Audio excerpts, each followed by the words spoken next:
Міне қазір бүгінгі келген 23 Қытай бір сүйіп отыр.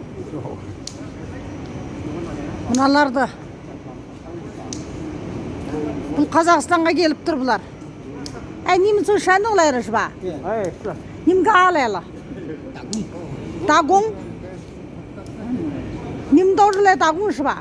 Нағы күңісі кері немін? Мен қазір сұрап жатырым, сендер неге келдіңдер мына Қазақстанға десем, біз жұмыс істеуге дейді.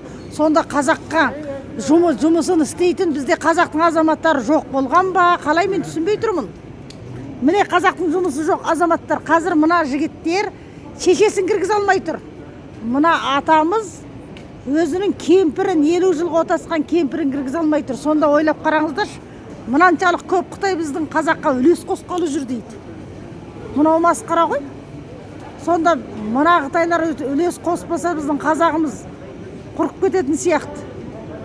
Жас балалар, мынау болашаққа бір қасірет әкелетін біздің ата жауымыз мыналар. Бұларды енді көру керек, қайсы компания күтіп алар екен. Соңына дейін бақылау керек.